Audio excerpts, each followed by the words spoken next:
Hello ladies and gentlemen et bienvenue sur cette nouvelle vidéo.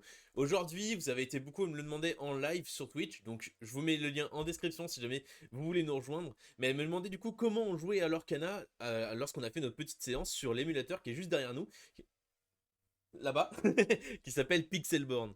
Pixelborn, c'est un support digital qui vous permet d'ores et déjà de jouer à l'Orcana et de construire vos decks et de disputer des parties, que ce soit avec vos amis ou avec des personnes en ligne. Ça, c'est une information importante, et du coup, maintenant, je vous propose qu'on analyse ensemble, pour ceux qui connaissent pas du tout l'Orcana, qu'est-ce que c'est en fait. Je vais vous présenter le jeu, les règles, et faire peut-être quelques parties avec vous, si on trouve du monde.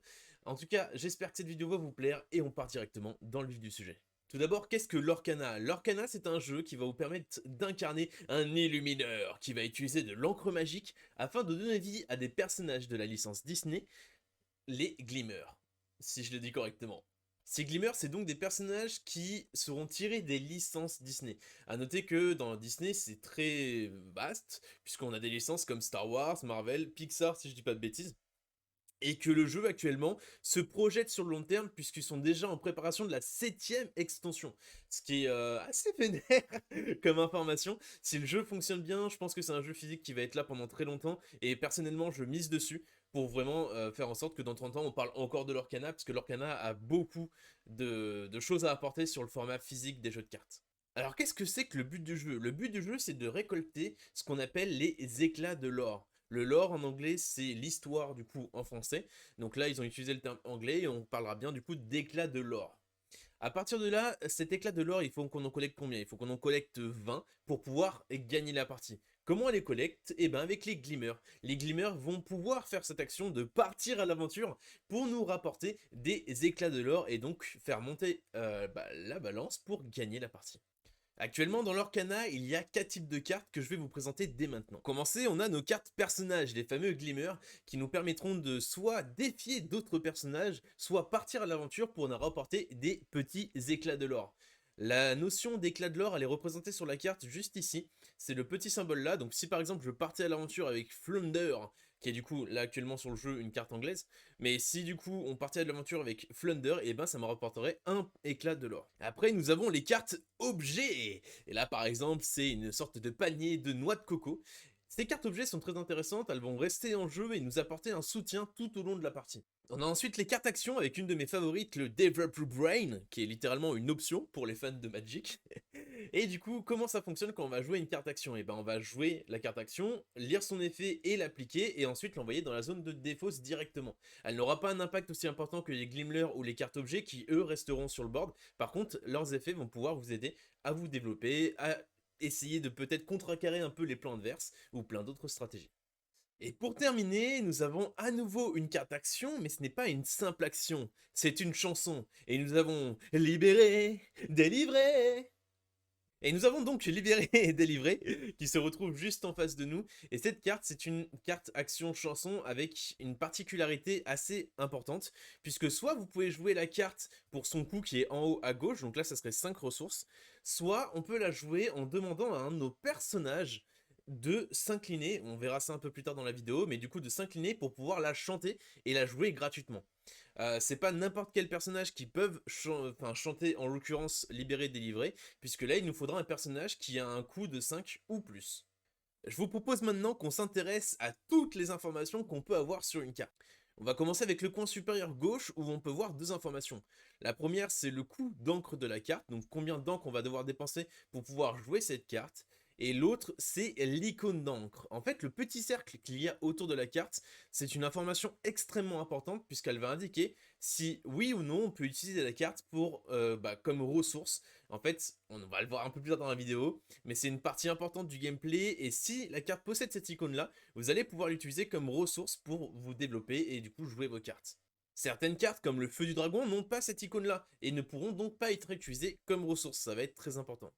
Si on descend un peu plus, on peut voir trois informations intéressantes. On va avoir le nom de la carte, sa classification et son type d'encre.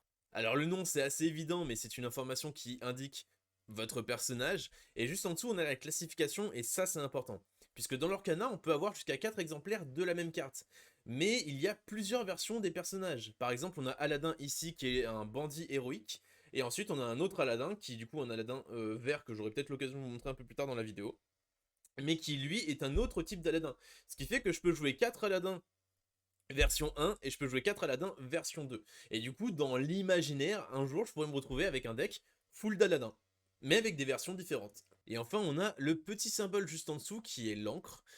Donc à quel type d'encre appartient votre personnage. C'est pas le plus important puisque là où on va se fier généralement quand on va du coup jouer à l'Orcana, ça va être directement à la couleur de la bande qui se trouve derrière du coup le nom de votre personnage. Là c'est la couleur rouge, ce qui indique du coup que votre personnage appartient à la catégorie d'encre des rubis.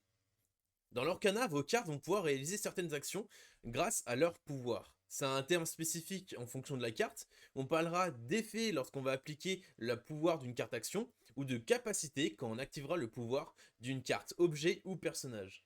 On a certaines capacités qui sont des mots-clés qu'on va retrouver sur pas mal de cartes. Par exemple, on a offensive, qui est une capacité très présente dans les cartes de couleur grise, qui est l'acier. Là, c'est limite les informations les plus intéressantes. Ça va être toute la partie droite de la carte. On va notamment avoir du coup la force et la volonté qui seront ici sur votre personnage, qui sont très très importantes.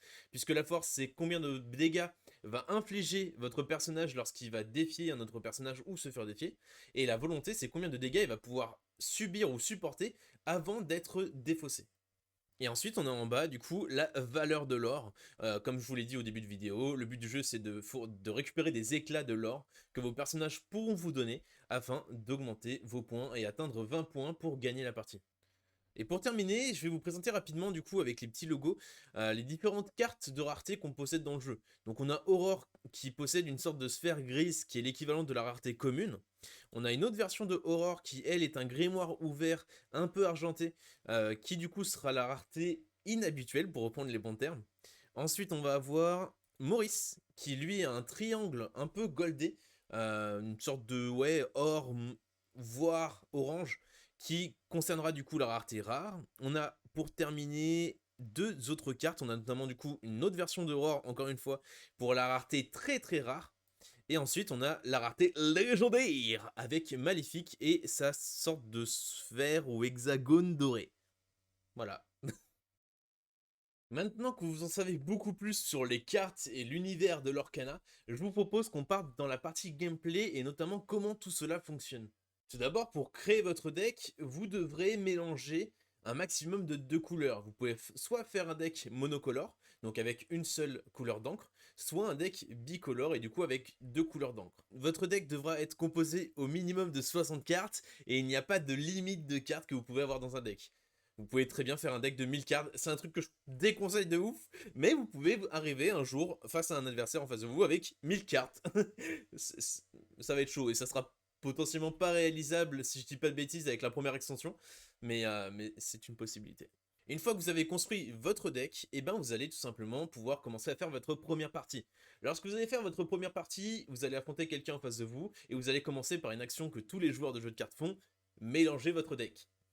Une fois que c'est fait, vous devrez trouver un moyen de calculer vos points de l'or. Je crois qu'il existe une application déjà disponible sur le Play Store pour le faire, sinon vous pouvez prendre, par exemple, si vous voulez utiliser votre téléphone, des applications comme des compteurs de points sur Magic. Vous passez le résultat à 0 et vous êtes maintenant prêt à débuter votre partie. Il vous faudra donc piocher 7 cartes, et dans les 7 cartes que vous allez piocher, il y a ce qu'on appelle un mulligan. Le mulligan, de manière générale sur les jeux de cartes, c'est prendre des éléments de votre main de départ, ou votre main de départ en général en fonction de sur quel jeu vous jouez, et les remélanger pour piocher une nouvelle main, d'accord? Là sur l'Orcana, c'est un peu différent, c'est un mulligan qui est très amical, puisque vous allez prendre n'importe quelle carte dans votre main lorsque vous piochez votre main de départ, hein, j'entends bien, donc n'importe quelle carte qui vous plaît pas, vous la passez en dessous de votre deck, et vous en piochez du coup le nombre exact. Donc si là dans ma main que j'ai en face de moi, je ne voulais pas avoir de Hades, de Stitch, et de Let It Go. Donc je pourrais enlever mes deux Hades, Let It Go, Stitch, les mettre en dessous de mon deck et piocher 4 nouvelles cartes pour que ma main puisse atteindre le nombre de cette carte. Une fois que c'est fait, vous pouvez du coup remélanger votre deck afin que tout soit opérationnel et vous pouvez maintenant décider de qui va commencer. Vous pouvez soit lancer une pièce pour faire pile ou face, soit lancer un dé et du coup décider entre vous que le nombre le plus grand qui sera affiché du coup sur le dé en fonction du lancer des joueurs, et ben du coup commençons. La phrase n'était pas claire. Mais voilà, à vous de décider votre moyen le plus efficace pour savoir qui va commencer. Maintenant que c'est fait, permettez-moi de vous présenter la complexité de ouf de l'Orcana. Pas du tout. Dans beaucoup de jeux de cartes, il y a ce que j'appelle des phases un peu superflues, mais qui du coup ont un impact sur le gameplay. C'est le cas par exemple de Yu-Gi-Oh! Où la séquence d'un tour va se diviser en 10 000 étapes. J'abuse un peu sur les 10 000, mais on n'est pas trop loin. Et du coup, ça apporte un peu de lenteur au jeu, ce qui est un peu dommage. Là, dans l'Orcana, c'est un peu le même mécanisme que Force of Will pour ceux qui connaissent. C'est un mécanisme un peu ce que j'appelle free, puisque vous allez pouvoir réaliser un nombre d'actions assez important dans l'ordre de votre choix. Avant toute chose, il faut savoir qu'il y a deux phases dans l'Orcana, seulement deux. On a la phase de réveil et la phase principale. Dans la phase de réveil, vous allez avoir trois actions à faire dans l'ordre afin de pouvoir commencer votre tour. On a tout d'abord la phase de redressement, on y reviendra un peu plus tard sur ces termes-là, mais il faut savoir que votre carte peut être de deux façons, soit redressée comme ça, soit engagée de cette façon. Lorsqu'une carte est engagée au début de votre tour, donc avec la phase de réveil, la première action que vous devrez faire, ce serait la redresser et la repasser du coup en état de redressement. Ensuite, il y a l'étape de vérification. Vérifier que sur votre terrain, aucune carte ne possède des effets comme au début du tour, faites telle action. Et enfin, l'étape de pioche. L'étape de pioche, c'est une étape qui, lors de votre premier tour, et enfin, l'étape de pioche, et bah vous allez tout simplement piocher une carte. A noter que si vous commencez une partie, le premier joueur ne peut pas piocher de carte. Donc c'est premier joueur ne pioche pas de carte, le deuxième ensuite à son tour pioche une carte, et une fois que ça revient à votre tour, là vous pouvez piocher une carte. Ensuite, nous avons la phase principale, et là, c'est le champ de bataille des actions possibles. Notez que toutes les actions que vous allez voir ici peuvent être réalisées dans n'importe quel ordre, et c'est très important en fonction du gameplay que vous allez aborder. Déjà, on a l'action de base un peu, qui est de choisir une carte dans notre main qui possède le cercle d'encre, afin de pouvoir l'utiliser comme ressource. Comment ça se passe quand c'est le cas? Là, c'est la version digitale, donc je vais pas pouvoir vous montrer. Il faut imaginer ici que c'est une carte Lorcana, et que du coup, dans cette carte Lorcana, j'ai un cercle d'encre autour de ma carte. Et ben je peux décider tout simplement de la montrer à mon adversaire, de la retourner face cachée et de la poser en face sur mon board. Là encore une fois c'est la version digitale, donc pour faire cette action, je vais prendre ma carte et la poser dans ma réserve d'encre.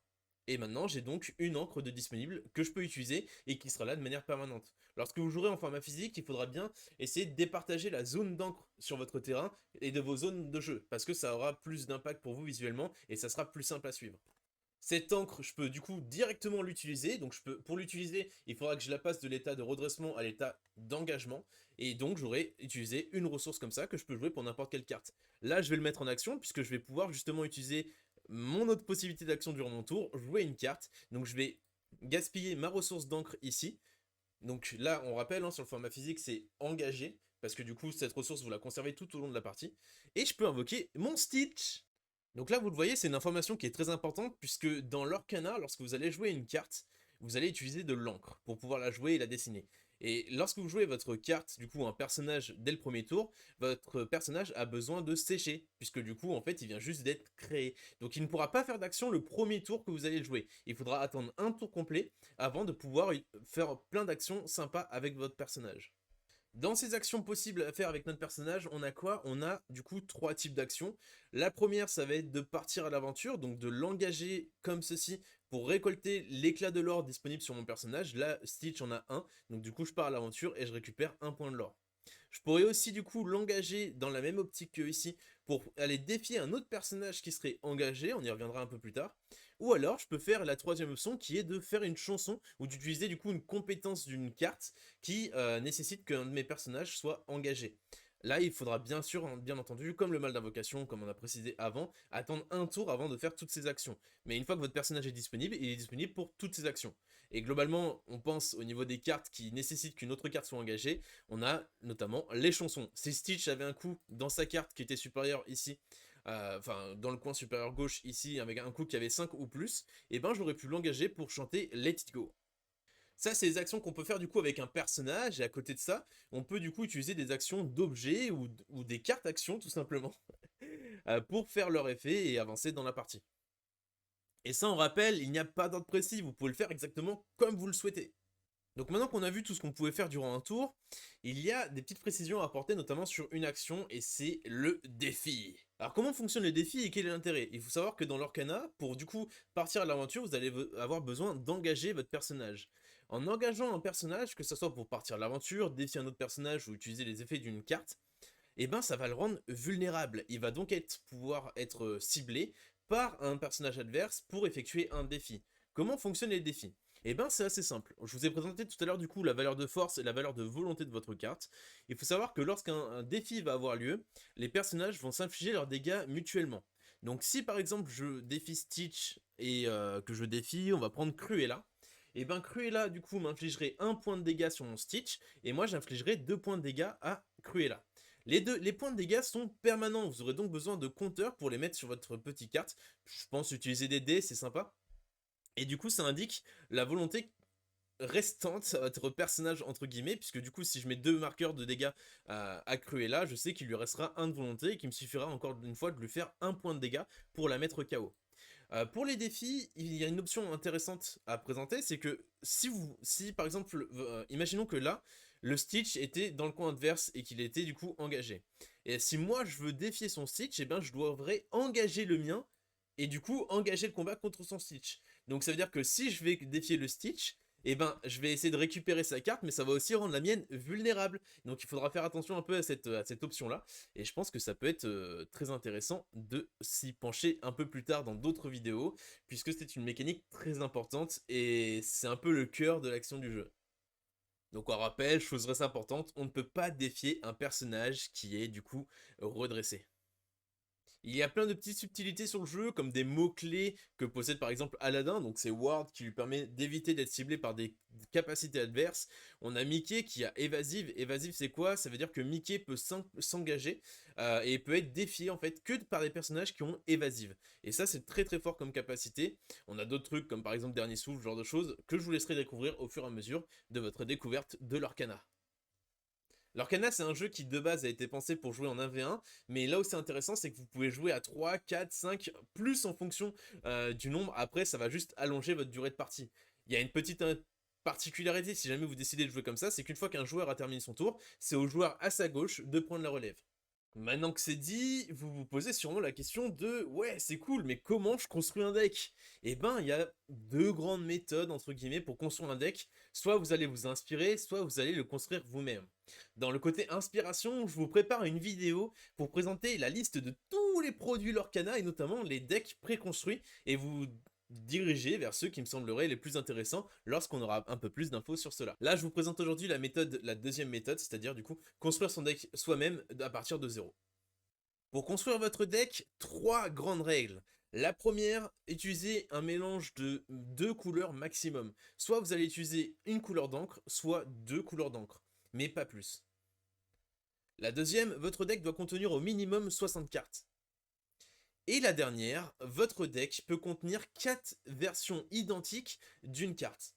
Donc par exemple, je pourrais jouer Aurore, la Regal Princess en x4, mais jouer à nouveau une Aurore comme celle-ci, qui est une autre version de Aurore, Aurore Dreaming Guardian en x4. Ce qui me fait que mon deck là actuellement aurait 8 Aurores dans son deck, mais 2 Aurores avec des versions bien distinctes.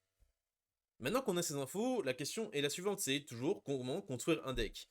Et bien là, je pense que le facteur le plus important, c'est de vous faire kiffer.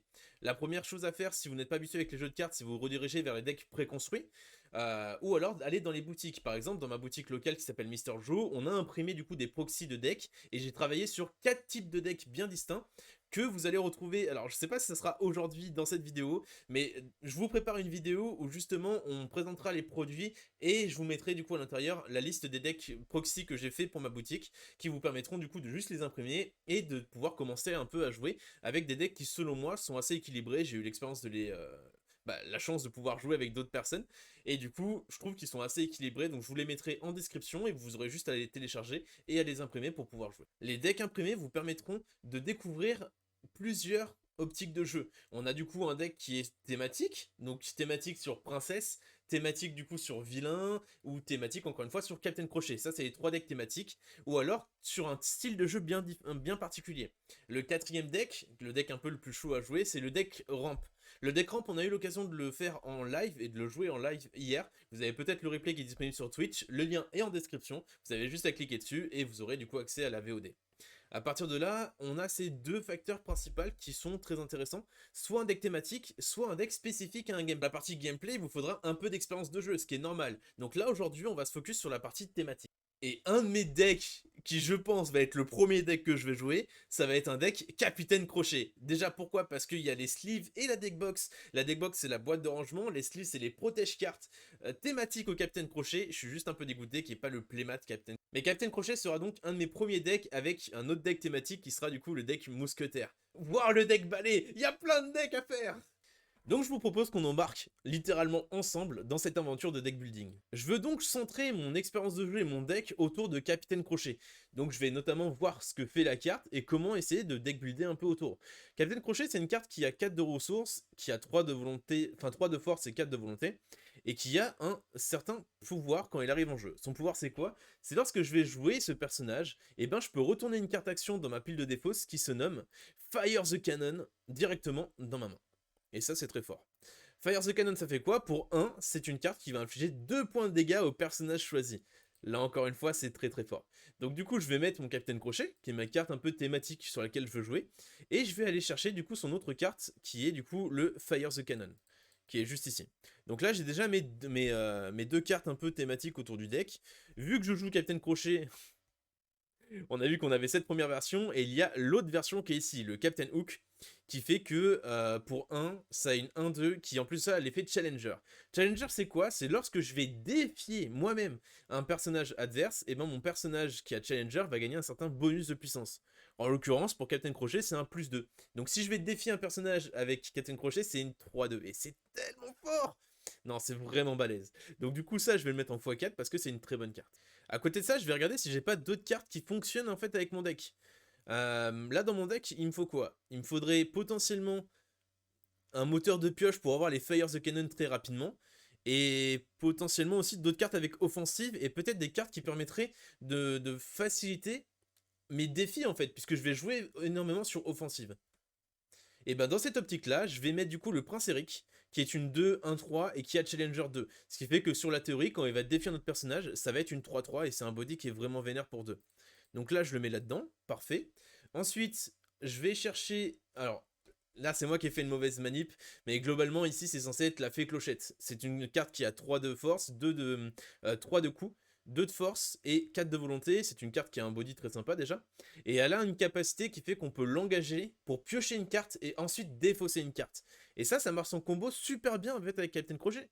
Parce que je peux jouer ma fée clochette, utiliser son effet, piocher une carte, défausser un Fire the Cannon et jouer mon Captain Crochet pour récupérer le Fire the Cannon. Donc là on voit un début de mécanique qui se met en place et c'est très cool. Donc là juste avec ça j'ai déjà 20 cartes dans mon deck et c'est très sympa. Est-ce qu'il y a d'autres cartes sympas que je pourrais mettre ici dans vraiment l'optique de partir sur l'offensive? Je crois pas. Donc côté gris c'est ok et là j'ai direct une autre couleur qui me vient en tête. On va aller directement la chercher, c'est la couleur violet. Donc là du coup j'ai mes deux couleurs qui pour moi seront la composante de mon deck. Ça va être la couleur grise et violet.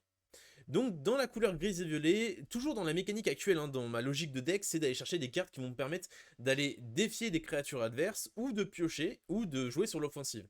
Et ben on a le Docteur Facilieur, qui lui est une 0-4, et qui a Challenger 2, donc très intéressant, je vais le mettre dans mon deck en x4. Ensuite, on a Elsa. Elsa, ça va être une carte très très forte dans le deck. Pourquoi? Parce qu'elle va permettre d'engager une créature adverse et du coup de la rendre vulnérable. Elsa, qui est une carte à 3, 2-3, et du coup son effet c'est freeze, donc je pense que littéralement c'est glacé ou un truc dans le genre. Gelé peut-être, le terme gelé sera peut-être plus exact. Donc on engage Elsa et on va engager un personnage adverse. Ça va être très très fort. Ça va être très très fort, donc je vais le mettre en x4. Ensuite, on a Jafar. Jafar qui est une 4-2-5, qui a Challenger 3, donc parfait, ça rentre dans l'optique ici. Qu'est-ce qu'on a d'autre ensuite? Qu'est-ce qu'on a d'autre? Je crois que c'est plutôt pas trop mal. Je pense que c'est plutôt pas trop mal dans l'effet de vraiment faire en sorte de cibler des personnages. Ça, c'est pas mal aussi. Ça, c'est pas mal du tout, le White Rabbit Pocket Watch, qui permet en fait, c'est un objet pour 3, donc il restera sur le, sur le terrain de manière permanente.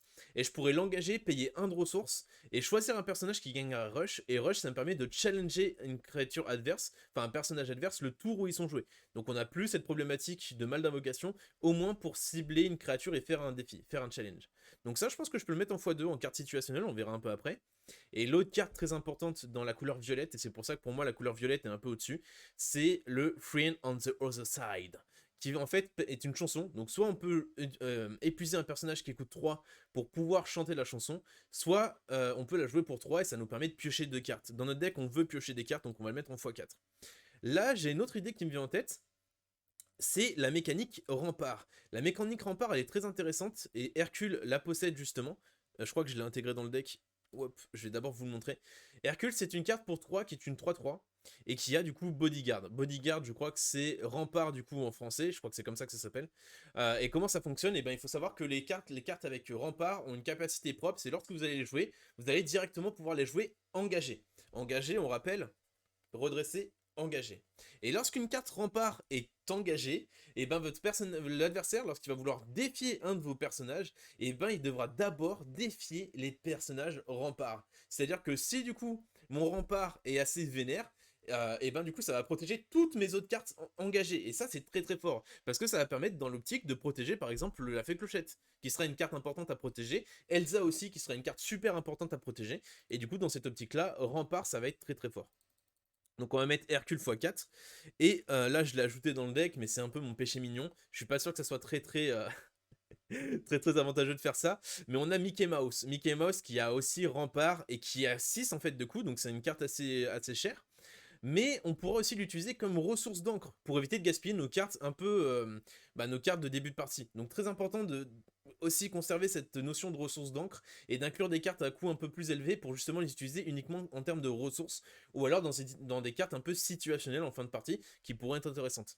Là, Mickey, je pense qu'on va se faire un plaisir, on va se faire un kiff, on va le mettre en x4, puisqu'il a Bodyguard, donc même principe que Hercule. Par contre, il a All for One, qui fait que mes autres mousquetaires gagnent plus 1 de force. C'est-à-dire que si j'ai 2 Mickey, et ben ils passent tous les deux à 3-7.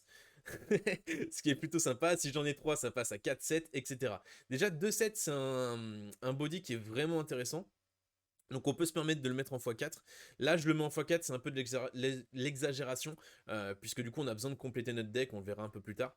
Mais ouais, on va le mettre en x4, je pense qu'on va le modifier à la fin une fois qu'on aura fait le petit constat sur notre deck.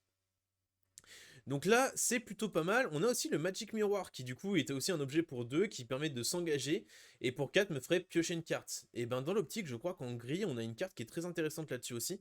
C'est le Beast Mirror, le miroir de la bête, ce qui fait que pour 2, on peut l'engager, payer 3 de ressources, et si on n'a pas de carte dans notre main, on pioche une carte. Je me demande laquelle je préfère en fait entre les deux. Il y en a une qu'on peut utiliser en ressources d'encre. J'ai l'impression qu'en ressources d'encre, on n'est pas trop mal en vrai. Je pense qu'on peut se permettre de jouer celui-ci, qui sera du coup une carte qui va coûter un peu plus cher en termes de ressources, mais qui sera jouable beaucoup plus facilement. On va le mettre en x2. Le mettre en x4, ça serait sûrement une erreur. Et ensuite, on va commencer à compléter notre deck en fait. Je pense qu'on a fait ce qu'il fallait faire au niveau du squelette de notre deck, de l'essence même de notre deck de base. Maintenant, il va juste falloir qu'on regarde un peu les cartes qu'on va pouvoir ajouter pour le compléter et le peaufiner. Là, on a vraiment l'idée principale du deck qui est maintenant complétée, donc c'est très très cool. À côté de ça, il va falloir que je commence à regarder un peu ma courbe de mana. Ma courbe de mana, c'est quoi? C'est le coût des cartes, faut l'imaginer sur un graphique, le coût des cartes en place sur un graphique qui indique si votre deck va être un deck qui va se développer plus au début de partie, au milieu de partie ou en fin de partie. Et c'est important d'essayer de trouver un équilibre entre tout ça. Là, je vois qu'en termes de cartes à 1, je suis assez faible en vrai. J'ai que Captain Crochet et Fire the Cannon. Donc ce que je vais essayer de chercher, c'est peut-être une autre carte à 1 qui pourrait être intéressante. Et si on regarde au niveau des violets, on a Olaf, qui est une 1 pour 1-3, qui a un éclat de l'or. Sinon, j'ai ce petit pote-là, Pascal. Pascal qui est très fort, on va en parler. Mais pour 1, c'est une 1-1. Ou alors, on a cette carte-là qui, du coup, est une créature pour 1. Je sais plus comment il s'appelle. C'est une créature pour 1-2-2 qui fait 1 point de l'or. Donc, une créature vraiment basique. Je pense qu'on va se diriger... Parce qu'ils font tous 1 point de l'or. Olaf sera très intéressant si on veut... En vrai, Olaf est très intéressant. Parce que ça me permettrait de... C'est un body 1-3 qui permet de survivre aux créatures de début de partie. Donc faire quelques dégâts, et avec Fire the Cannon, je pourrais directement faire Olaf, infliger 1 point de dégâts et chercher avec Fire the Cannon une carte qui aurait 3 de volonté. Donc Olaf est sympa, mais j'aime beaucoup Pascal. Pascal, on l'a affronté hier en fait en partie, et là cette capacité camouflage. Camouflage c'est quoi? C'est lorsqu'on a au moins un autre personnage sur le champ de bataille en jeu, et ben lui il gagne évasive. Et lorsque vous avez deux personnages de Pascal sur le champ de bataille, vous avez du coup évasif sur vos deux cartes. Évasif c'est quoi, on rappelle? Évasif ça peut être défié que avec des personnages qui ont évasif. Ça veut dire que si vous jouez deux Pascal, Vos 2 Pascal vont pouvoir partir à l'aventure sans être inquiétés à partir du moment où il n'y a pas de personnage évasif sur le champ de bataille adverse. Et évasive en début de partie, c'est très chaud. Donc là, du coup, ça me permettrait de pouvoir me mettre très très bien. Et je pense que c'est très sympa à mettre en place en vrai. Donc je pense qu'on va partir sur 2 Pascal. Et est-ce que je pars sur Olaf? Je vais mettre 3 Pascal et 2 Olaf. Je pense que là, mon T1 sera plutôt intéressant. On va pas essayer de surcharger trop. On est à 52 cartes. Je suis même pas sûr de mettre... je pense que je vais mettre 2 Olaf, 2 Pascal. Ça sera peut-être plus sympa. Ok, donc ça c'est fait. Ensuite, en termes de T2, je pense que je suis bien. J'ai pas besoin de m'en inquiéter.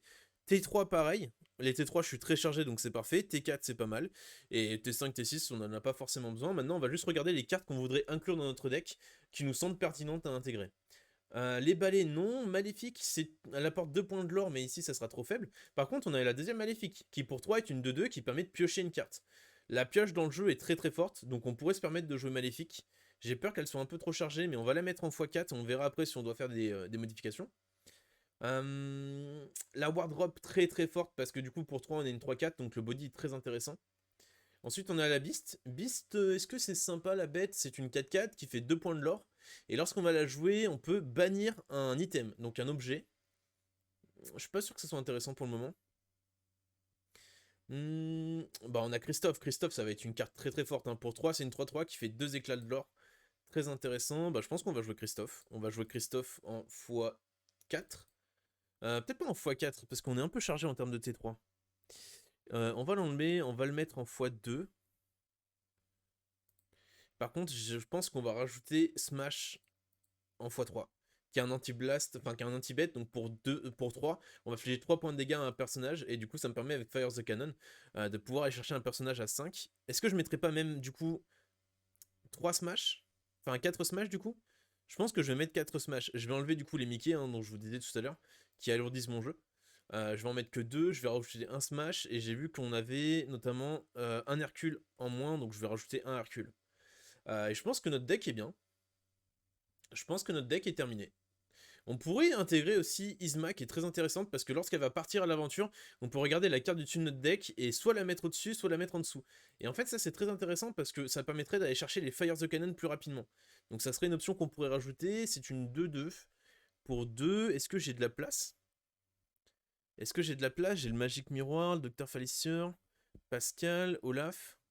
Est-ce que j'enlèverais... Après j'ai les Captain Crochet et tout, je pense que je vais enlever Olaf. Et je vais rajouter 2 Isma. On va faire ça. Et là, on a notre deck qui est terminé. On vérifie un peu, mais globalement, je pense que j'ai rien oublié. Donc là, c'est sur la version digitale, donc c'est facile à trier. Mais sur la version physique, c'est pareil. Pour construire votre deck, je vous conseille que ça soit du coup, lorsque vous avez acquis une petite collection bien sympathique, ou lorsque vous allez acheter des displays dans le but de jouer après, c'est de trier vos cartes par couleur. Comme ça, si une fois que vous avez ouvert votre display, vous voulez directement partir dans la construction de deck, ça sera beaucoup plus simple. Et même au niveau de votre collection, si jamais vous avez une petite boîte sur lesquelles ranger, et bah c'est pareil, je vous conseille de trier par couleur parce que ça sera plus simple pour s'y retrouver. Et du coup, si vous voulez faire un deck avec 2 couleurs précises, vous aurez juste à les piocher comme ça. Voilà, c'est la fin de cette vidéo de présentation ultime sur l'Orcana. J'espère que vous aura plu. Je vous prépare d'autres vidéos sur le jeu, notamment une vidéo au niveau des produits, savoir tout ce qu'ils vont contenir et ce qui est intéressant ou pas à acheter. Et du coup, je vous dis à très bientôt pour de nouvelles vidéos. J'espère que celle-ci vous aura plu et à très bientôt.